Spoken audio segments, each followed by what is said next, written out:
Hello and welcome back to PPC Office Hours. My name is Michelle Kop from Level 28 Media. And I'm Stu Atkins from Atkins Marketing Solutions. And for today's episode, we are going to be doing a deep dive into what makes a great website. I'm sure if you've been running PPC or you're just being introduced to it, you are looking into the option of where you should be sending your traffic to.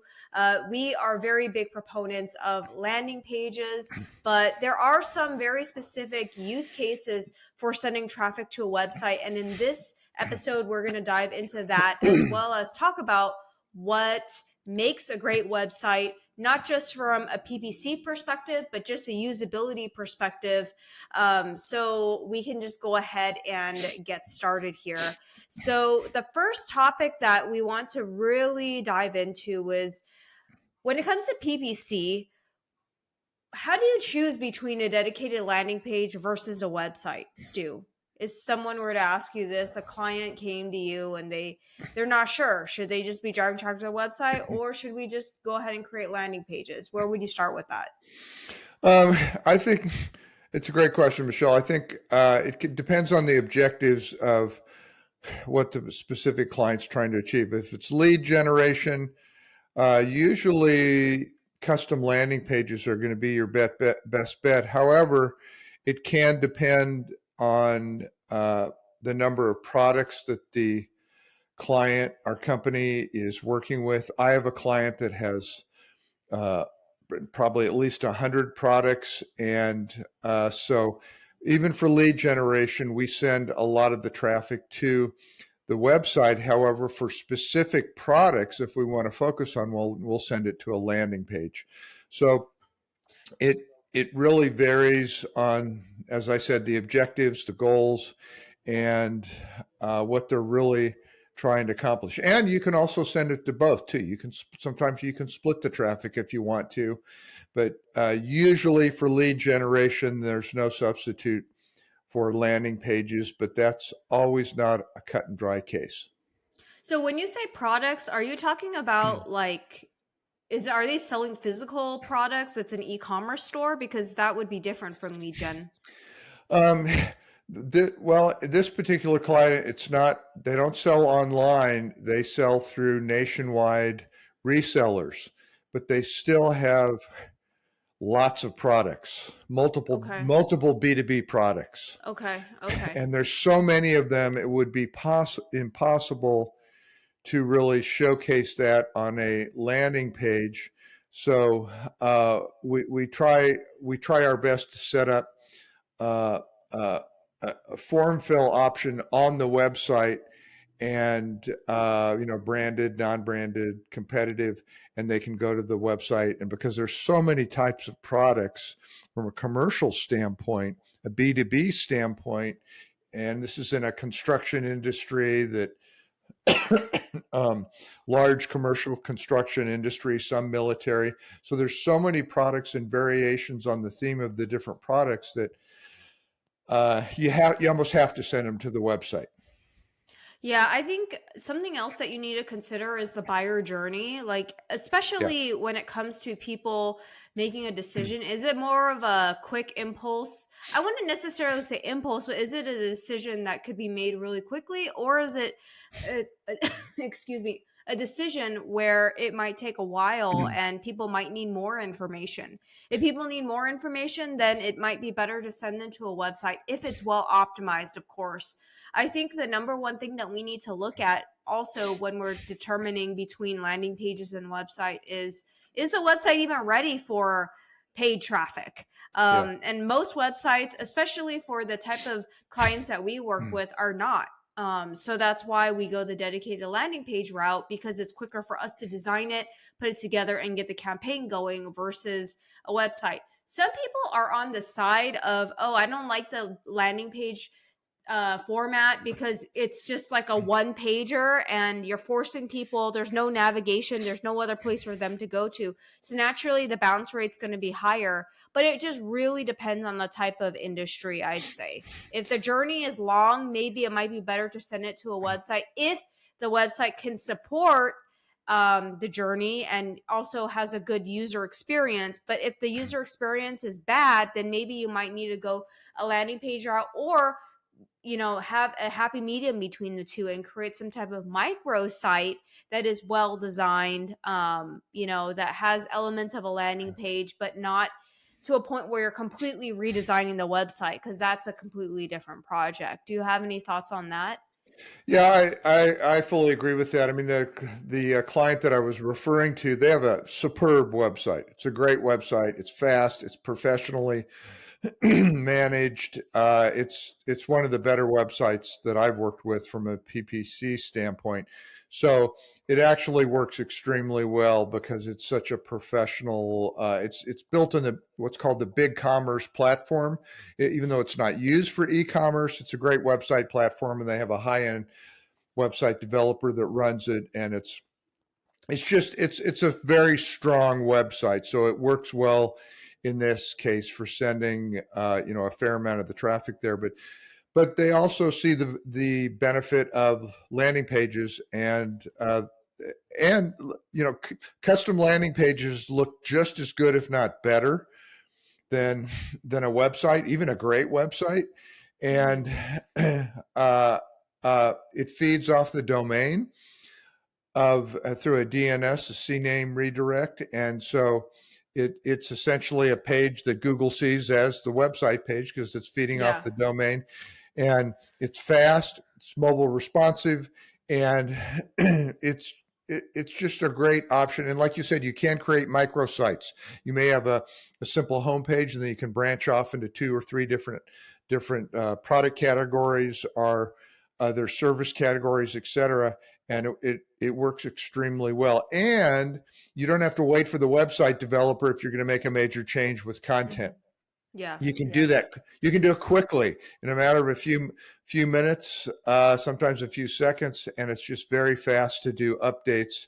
And so, in that regard, you're not delayed with waiting for a web developer, et cetera, et Yeah. cetera. I think some people are daunted by the fact that, like, the idea of creating a microsite, because it sounds like it's a complete redevelopment of a website, but it's not. It could be creating like three different landing pages and then just having one navigation bar at the top linking to all three. And it looks like a microsite at the end of the day. So don't make it complicated.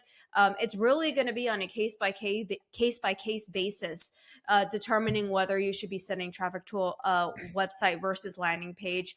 I hate, though, sometimes when people are sending traffic to a website, and a lot of times too, not a lot of times, but sometimes you'll see a website that's like SEO optimized, and nothing against SEO. I think SEO is great, but sometimes some SEO marketers, they'll put a lot of what I call word vomit on a website. So the word vomit or the content on the website is not, oops, are you there? Sorry. Yeah, I'm here. Sorry. No problem. Forgot to put it on. Um, no problem. So where I was going at with that is, a lot of times, what you'll see is, if a website is being optimized for SEO, it's written for Google spiders and crawlers rather than actual real human people. So the content is not written for paid traffic to see. It's more written for Google to crawl and index. So the problem with that is, it come off impersonal. It comes off as just not connecting with the end consumer. So that's why there can be a challenge sometimes sending to a website that's being SEO optimized, because it will say something like best tree removal company in Orange County. It's very like robotic, Yeah. versus, if you're writing for PPC traffic, you're going to want to appeal to the end users pain points. Are you tired of dealing with your tree issues, blah blah blah type of thing? So that's a different type of messaging, and you won't be able to necessarily you will have to integrate SEO strategies and PPC strategies together if you want to send traffic to the website. Yeah. That's pretty Exactly. much where I was going with that. Yeah. Exactly. Exactly. No, I fully agree with you. Okay, great. Let's talk about standard website conventions. What do you like to see if you're sending traffic to a website? What are the standard things that you'd like to see on just a good well-designed website for paid traffic? From a website standpoint, I like to see two things in the home page in the upper 20% of the page: value proposition and a benefit statement. You have to clearly communicate within 2 to 5 seconds why someone should even engage or consider buying from you. And so that value proposition simply states in 1 to 2 sentences, why should they buy from you? Why should they engage with you? Then a simple benefit statement in bullet points, 3 to 5 bullet points that really differentiate you from the competition. So there's no confusion. They don't have to think about, who are you, what can you do for me, and you have to answer the so what question immediately. And why should they even bother being on the page? Because if you can't do that in 2 to 5 seconds, they're going to leave and they may never come back, which is scary. Secondly, I would say speed. Speed is critical. The website has to load. Uh, I would say again in the 2 to 5 second range, if not faster. 1 to 2 seconds is better. You got to pay for a higher cost hosting package on a high performance server with lots of memory, less domains on it. It's well worth paying more for a high end hosting package. The speed is critical. It's one of the Mm-hmm. variables Google uses to rate. And uh, but but essentially, you have to answer that question: why am I here? What can I do for you immediately when they land on that homepage or a specific landing page on the website you're sending them to? Yeah. I would also add to making sure that it's optimized for mobile. Most of the traffic these Yeah. days with paid traffic in general is coming from mobile. So you really need to make sure that you're honing in on that specific user experience. I think you really hit the nail on the head where here, what's the benefit? I also think, and just like what you said too, it's very important to say exactly what you do and how you can help people.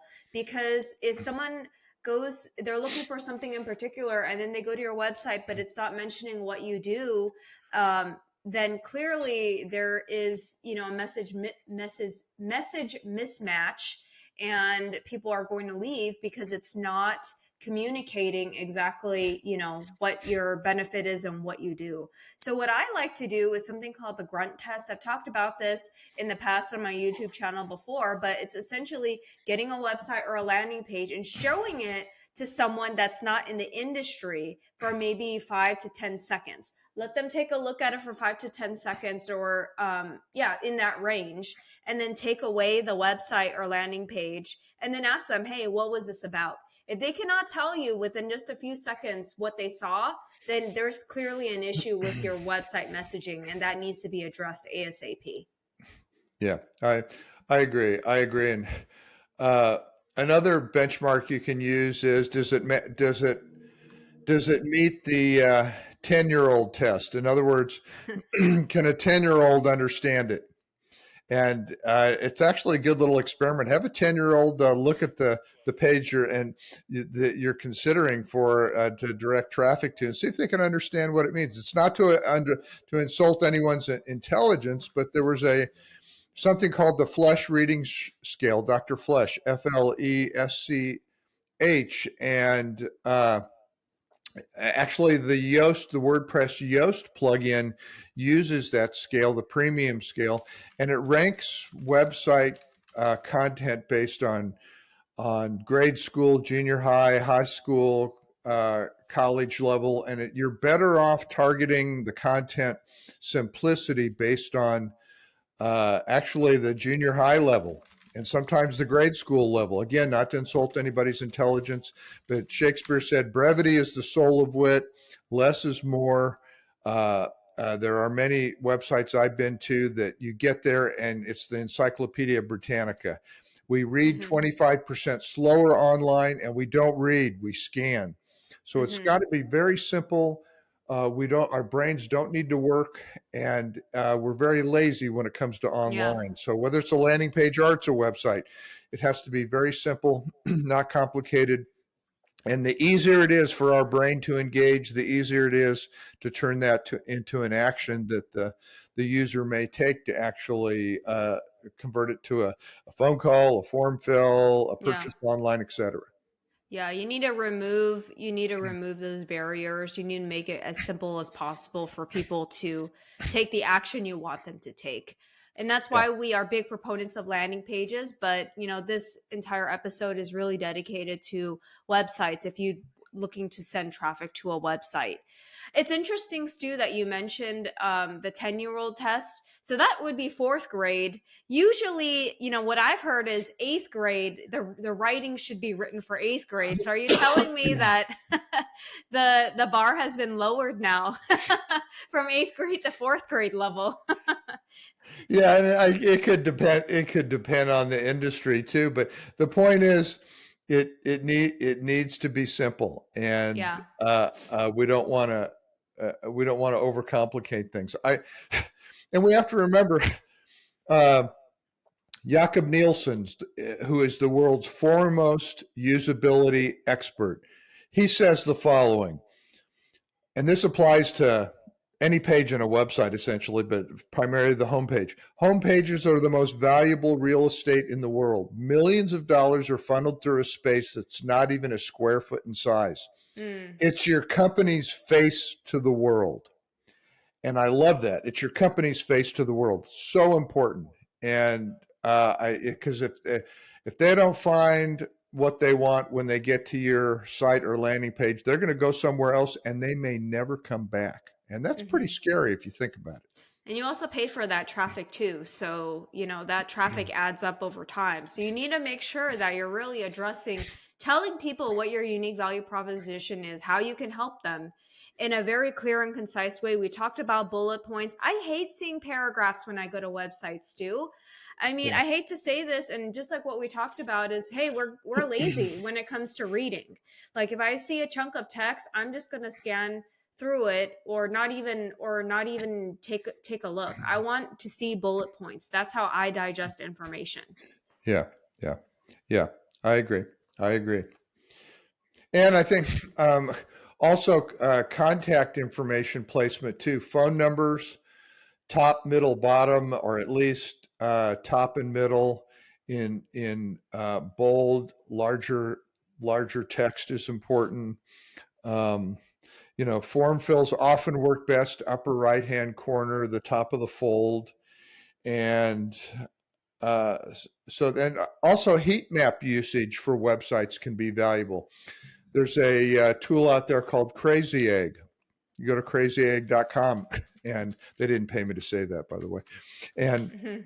you go to Crazy Egg, and you download the JavaScript. It's a monthly subscription basis, and it shows you everywhere that someone's clicking, and also the eye scan, the heat map shows Yeah. you. Upper right hand or bottom, where are they looking on the website? Extremely valuable tool from a usability standpoint to determine what people are doing once they get to your website or your landing page, and the eye tracking, et cetera, is really important to figure out what are they doing once they get there. Yeah, there's also another tool that's even better. It's free. It's Microsoft Clarity, and Yeah, yeah, that's it good. has heat maps, and it also has screen recordings, so you Hmm. can see how people actually behave in different sessions. So that will help you in terms of deciding how you want to further optimize your website for conversions. A lot of people in the CRO or conversion rate optimization space leverage this tool or similar ones in order to determine how to further optimize their website in order to squeeze more juice out of the lemon. So that's really what it comes down to is there are a lot of tools out there. You don't need to be paying for super expensive ones, especially as a small business. So this is definitely a great resource, especially because it's free.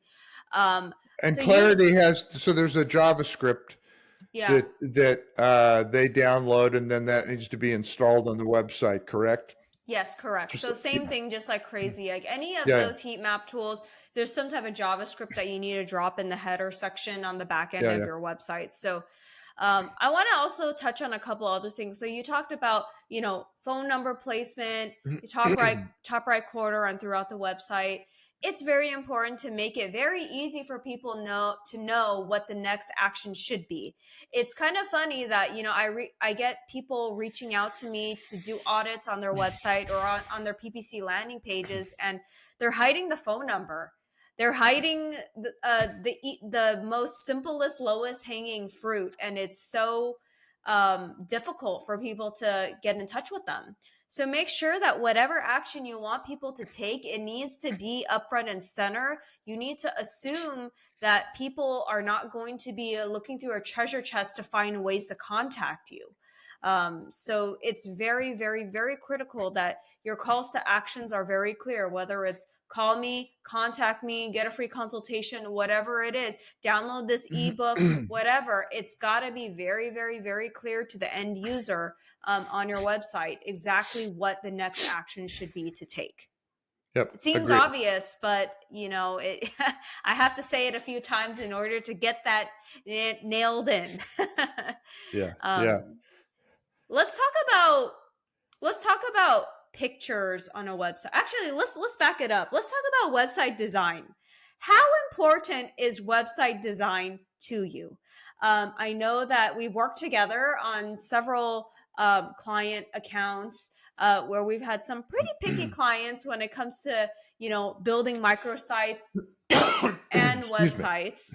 Um, what do you say when you have a client that's being a little bit picky, in particular about the design of their website, and how important is it for usability and for paid traffic? Um, well, I like to say Google doesn't care about pretty.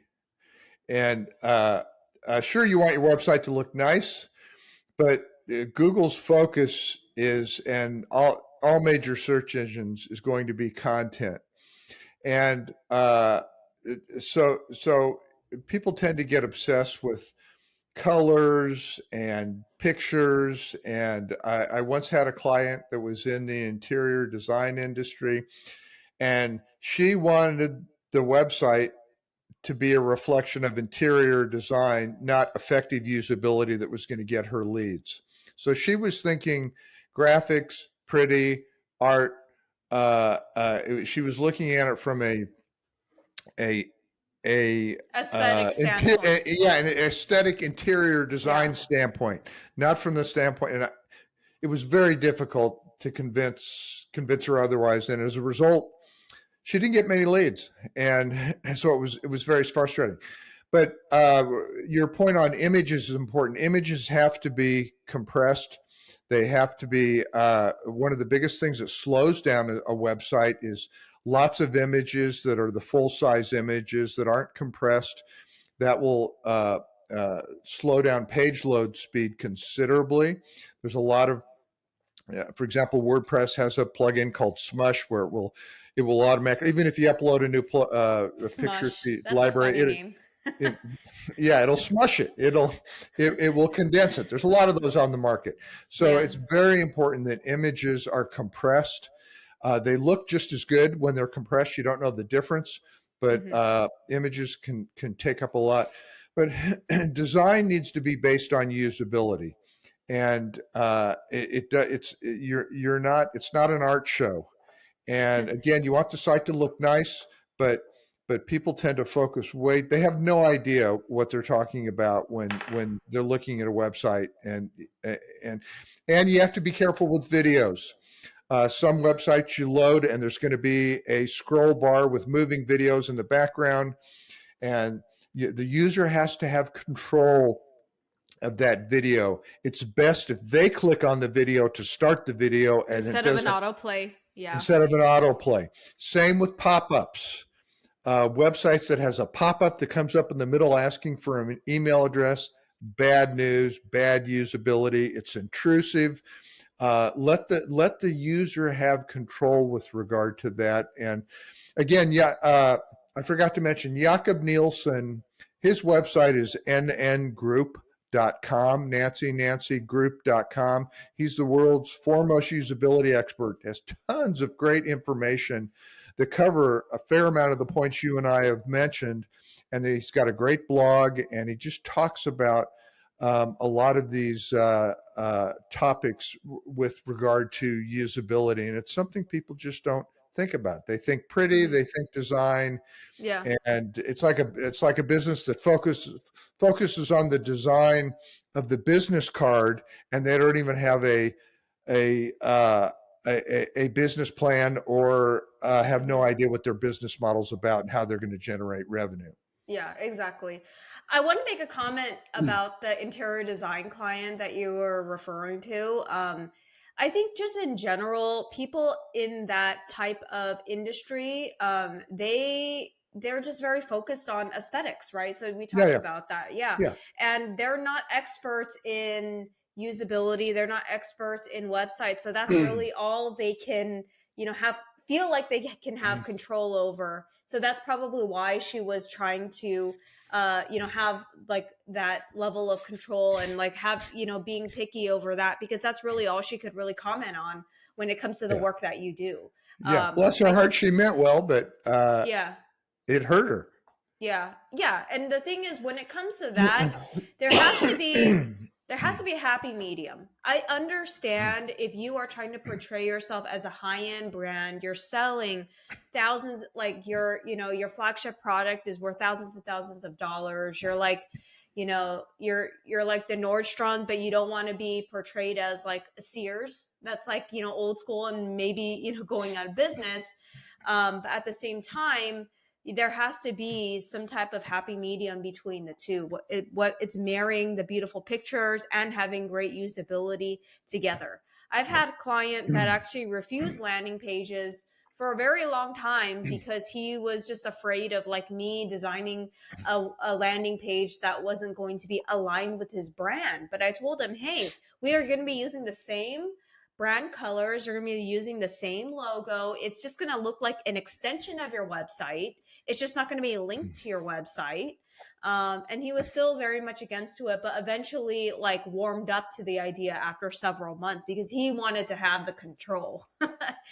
And that those types of clients are very hard to please too. It's very hard because like Yeah. it prevents us from doing our job when when you're not listening. Hey, you're paying us to help get you the leads, but then you're not following our instructions or listening to our professional advice. We've been doing this for over 30 years combined, so we know what should work, and if you refuse to do it, that's an issue. I have a very, a very close colleague, just referring to what you were talking about before, that started a business and she was focusing too much on the design of her website, that she wasn't focusing on the lead generation piece, and that was affecting her like in Yeah. terms of sales because she's too busy focused on having a pretty website or moving this button here and there and not focusing on real revenue generating activities. Yeah. So Yeah. that's very important. And you One can that also I have a client right now, and at first they liked the landing page idea, and then they were saying, "Well, we're not getting leads yet, so let's go back to the website." And I offered. I said, "Well, let's do a test. contest. Let's do an A/B test." So we just started sending half the traffic to the website and half the traffic to the landing pages. It's been like a week and a half so far, but so far the landing pages have a higher engagement rate than on Google Analytics 4 than the website does. But we need about a month and a half of data to really determine that. But A/B testing is important, and you can do that. You can pitch the website against the landing pages and Yeah. see how it works. Yeah, you can certainly do that. Just also remember too, you don't want to dilute the traffic too much. So you need to make Yeah, sure that you're getting enough traffic to be yeah, running a test. Because if you're only getting 5 clicks a day, you're gonna have to run this test for maybe like, several months in order to even get yeah. anything. So yeah, it's important. Just make sure that you're getting enough traffic to, go about doing this test.